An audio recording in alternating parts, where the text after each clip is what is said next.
Mr. Postman writes, the Telegraph made a three-pronged attack on typography's definition of discourse, introducing on a large scale irrelevance, impotence, and incoherence.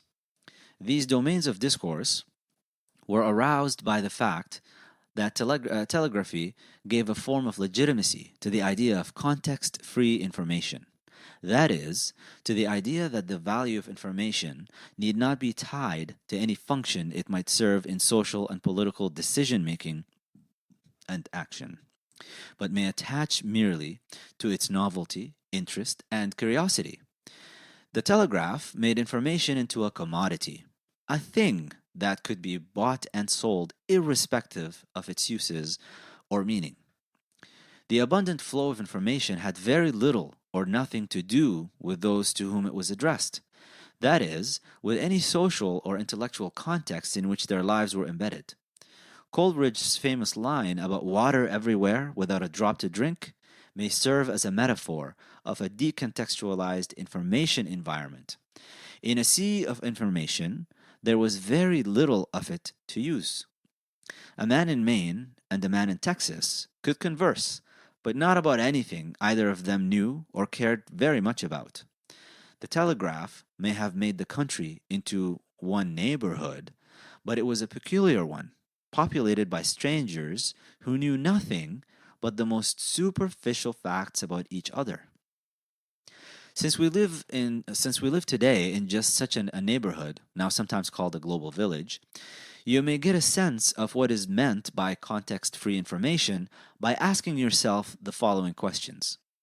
How often does it occur that information provided to you on morning radio or television or in the morning newspaper causes you to alter your plans for the day, or to take some action you would not otherwise have taken, or provides insight into some problem you are required to solve? For most of us, news of the weather will have such consequences. For investors, news of the stock market, perhaps an occasional story about a crime will do it, if by chance the crime occurred near where you live or involves someone you know. But most of our daily news is inert, consisting of information that gives us something to talk about, but cannot lead to any meaningful action. This fact is the principal legacy of television. By generating an abundance of irrelevant information, it dramatically altered what may be called the information action radio. In both oral and typographic cultures, information derives its importance from the possibilities of action. Of course, in any communication environment, input, what one is informed about, always exceeds output, the possibilities of action based on information. But the situation created by telegraphy and then exacerbated by later technologies made the relationship between information and action both abstract and remote. For the first time in human history, people were faced with the problem of information glut, which means that simultaneously they were faced with the problem of a diminished social and political potency. You may get a sense of what this means by asking yourself another series of questions. What steps do you plan to take to reduce the conflict in the Middle East? Or the rates of inflation, crime, and unemployment? What are your plans for preserving the environment or reducing the risk of nuclear war? What do you plan to do about NATO, OPEC, the CIA, affirmative action, and the monstrous treatment of the Baha'is in Iran? I shall take the liberty of answering for you. You plan to do nothing about them. You may, of course, cast a ballot for someone who claims to have some plans as well as the power to act, but this you can only do once every 2 to 4 years or 4 years by giving 1 hour of your time. Hardly a satisfying means of expressing the broad range of opinions you hold. Voting, we might even say, is the next to last refuge of the politically impotent.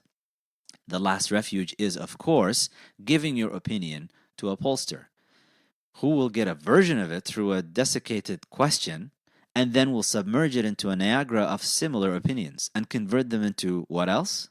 Another piece of news. Thus, we have here a great loop of impotence. The news elicits from you a variety of opinions about which you can do nothing except to offer them as more news, about which you can do nothing. We may say that the contribution of the telegraph to public discourse was to dignify irrelevance and amplify impotence. But this was not all. Telegraphy also made public discourse essentially incoherent. It brought into being a world of broken time and broken attention, to use Lewis Mumford's phrase. The principal strength of the telegraph was its capacity to move information, not collect it, explain it, or analyze it. In this respect, telegraphy was the exact opposite of typography. End quote. I highly recommend you guys pick up Amusing Ourselves to Death and go through that